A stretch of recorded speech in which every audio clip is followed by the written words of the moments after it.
బుచ్చిలో మనుషులతో పాటు ఒక మృగం కూడా తిరుగుతుందని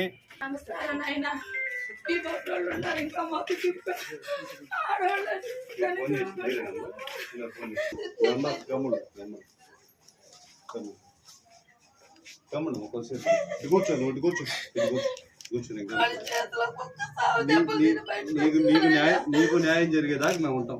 బాధపడదు. కూర్చో కూర్చో కూర్చో కూర్చో ఒక 5 నిమిషాలు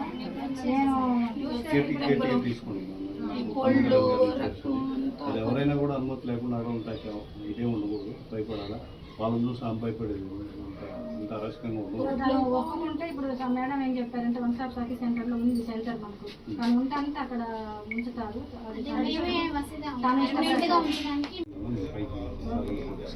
మీకు ఇబ్బంది లేదమ్మా, వాళ్ళతో వెళ్ళండి. మేము పైకి తీసుకెళ్తున్నాం. మీకు న్యాయం జరిగేదాకా కూడా తోడుగా ఉంటాం. సార్ వాళ్ళు కూడా మీకు ఫోన్ చేస్తారు. చూసుకోండి, నిర్ణయం తీసుకుని నాకు ఒకసారి ఏ సెక్షన్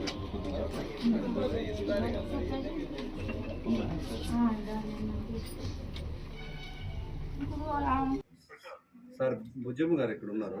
ఒకసారి ధైర్యం ఉంది సార్, భయపడుతున్నారు. సార్ అజయ్ గారు నమస్కారం అయ్యారు. మళ్ళా జన్మ వచ్చింది నాయన. నాకు మెరుపు నోకలు వచ్చి బతికినట్టు అయినా కూడా చేతులు నిలిచాను.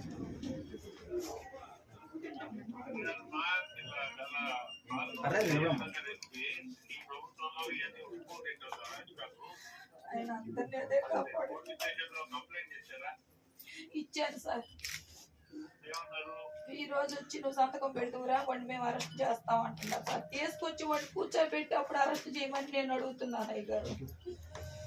వాడిని తీసుకురాకుండానే నువ్వు ఎఫ్ఐఆర్ మీద కాగితం సంతకం పెట్టి నీకేం జరిగిందో చెప్పు నన్ను అడుగుతున్నారు సార్. వాళ్ళు ఇప్పుడు చర్య తీసుకున్నారు అయ్య గారు.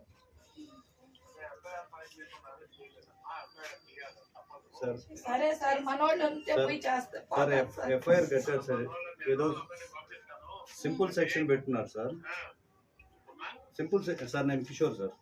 దాడి సార్ సింపుల్ సెక్షన్స్ పెట్టున్నారు సార్. 115 ఒకటి 351 సార్.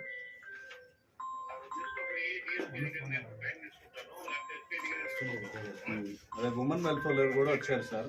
నెల్లూరుకి తీసుకెళ్తున్నారు అని. మనం అపాయింట్మెంట్ తీసుకున్న తర్వాత మనమే తీసుకెళ్తాం. ఇక్కడ ఈ మొహం అంతా కూడా ఘాట్లు పడి ఉన్నాయి. ఈ పక్క కన్ను కింద బ్లడ్ పడి ఉంది. రిపోర్ట్స్ కూడా ఉన్నాయి. అదే ఇవి ఏంటంటే మనం పెట్టాల్సిన కేసులు నాకు అనిపించింది సార్. నేను as a public attempt to murder, attempt to rape, kidnap ఈ సెక్షన్లో ఏమైనా నాకు కనపడలేదు సార్. అందుకని నేను ఏమో స్టేట్మెంట్ ఏమి ఇచ్చాను. లాక్కెళ్ళినట్టు రాసావా రాయలేదా? ఎమ్మెల్సీ తీసుకున్నప్పుడు ఆయన క్లియర్ గా చెప్పారండి సార్. అప్పుడు ఇచ్చిన స్టేట్ ఉన్నారు సార్. రండి. ఇంట్లో బతిమలాడినా వాడు హింసించాడు. తల్లి లాంటి దాన్ని నేను కూడా బతిమలాడాను సార్. వాడు కాకాని వాళ్ళే సార్. గొంతు మీద నిన్ను పాడు చేసి చంపేయాలా, నువ్వు బతకూడదు అని అన్నాడు సార్. నేను ఏం పాపం చేశాను సార్ వాడికి అనేది. వాళ్ళ అమ్మంత వయసు 45 సంవత్సరాలు.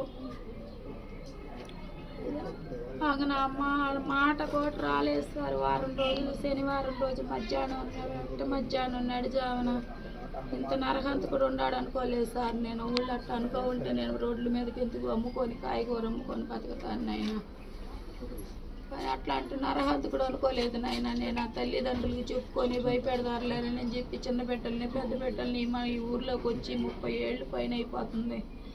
ఈ 30 సంవత్సరాల నుంచి పుట్టే బిడ్డలు పుడుతుండ్రు, పెరిగే బిడ్డలు పెరుగుతుండ్రు. అందరితో బాగుండి నాకేం శత్రువు కాదు. నేనేం కూటికి లేని దాన్ని. రోడ్లో చెక్క బండి వేసుకొని మామిడికాయలు అమ్మితే బతికేదాన్ని అయ్యా. అది అమ్ముకుంటే కూడు, లేకపోతే లేదు.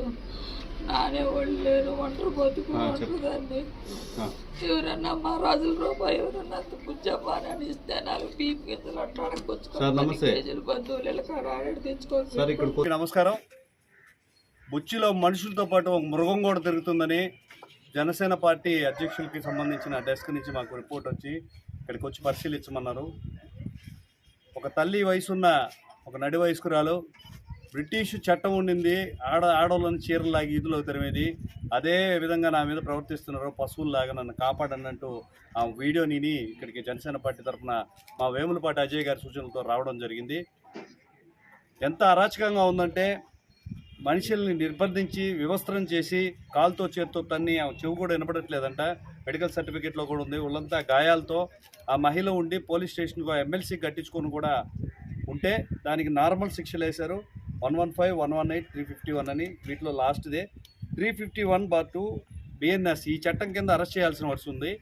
ఎవరైతే ఈ తప్పు చేశారో వాడు స్వేచ్ఛగా మనుషుల్లో తిరిగేస్తున్నారు. ఇక్కడ బాధిత మహిళ ఏమో భయంతో బిక్కుబిక్కుమంటూ ఉంది.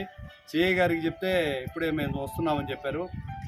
వెంటనే బాధితురాలికి న్యాయం చేయాలి, మహిళలు స్వేచ్ఛగా తిరగగలిగే చట్టాన్ని తీసుకురావాలని పవన్ కళ్యాణ్ పదే పదే చెప్తే ఒక అర్థం కాని హాఫ్ నాలెడ్జ్ ఫెలో అంతకుముందు మంత్రిగా ఉన్న ఆయన భయం వేస్తుంది ఆడవాళ్ళు అన్నారు. మీ భయాన్ని సృష్టించడానికే పవన్ కళ్యాణ్ గారు ఆడపిల్లని తాకాలంటే భయాన్ని సృష్టించడానికే పవన్ కళ్యాణ్ గారు కొత్త చట్టాలను తీసుకురావాలని చూశారు. ఒక తల్లి వయసున్న ఒక మహిళ నన్ను కాపాడండి, ఆ పిల్లోడు నా కొడుకు వయసున్నోడు నాతో హేయంగా ప్రవర్తించాడు, నన్ను ఇబ్బంది పెట్టాడు, కిరాతకంగా వ్యవహరించారన్నా కూడా ఇంకా పోలీస్ చట్టాలు ముందుకు రాలేదంటే నాకు నిజంగా బాధేస్తుంది. వెంటనే దోషి ఎవరున్నారో వాడి మీద attempt murder, kidnap case, rape case 3 నమోదు చేసి వెంటనే అరెస్ట్ చేయాలి. అరెస్ట్ చేసేదాకా కూడా జనసేన పార్టీ తరఫున మా పోరాటం ఆగదు. మహిళలకు న్యాయం కల్పించేదానికే చట్టాలను రూపొందించడానికి, కొత్త చట్టాలు రూపొందించడానికే పవన్ కళ్యాణ్ గారు కంకణం కట్టుకున్నారు. ఎట్టి పరిస్థితుల్లో దోషులను ఉపేక్షించేది లేదు. ఇంకా అరాచకంగా రాక్షసులాగా ప్రవర్తిస్తున్న మానవ మృగాలకి ఖచ్చితంగా జవాబు చెప్పి తీరుతాం. ఈరోజు ఈ మహిళకు జరిగిన అన్యాయం మరి ఎవరికి జరగకూడదు. జనసేన పార్టీ తరఫున దీన్ని తీవ్రంగా ఖండిస్తున్నాం. దోషులకి శిక్ష భరించే వరకు కూడా మేము కఠినంగా ఈ విషయం మీద నిలబడతాము. ఈరోజు గవర్నమెంట్ వెంటనే స్పందించి 1 స్టాప్ నుంచి మహిళలు వచ్చి బాధిత మహిళలను కాపాడుతున్నారు. ఖచ్చితంగా ఎస్పీ గారి దృష్టికి తీసుకొచ్చి, పవన్ కళ్యాణ్ గారి దృష్టికి తీసుకొచ్చి, అందులో మహిళా ఎమ్మెల్యే ఉన్న కోవూరు నియోజకవర్గంలో ఇట్లాంటి అరాచకాలు మళ్ళా జరగకుండా కూడా చర్యలు తీసుకుంటాం. ప్రశాంతమ్మ కూడా ఈ విషయం చెప్తాం. బాధిత మహిళలు కూడా కలవాలని ఉంది. ఖచ్చితంగా మీరందరూ పెద్దలందరూ కూడా స్పందించి ఈ విషయంలో న్యాయం చేయాలని నేను కోరుకుంటున్నాను. జై జనసేన, జై హింద్.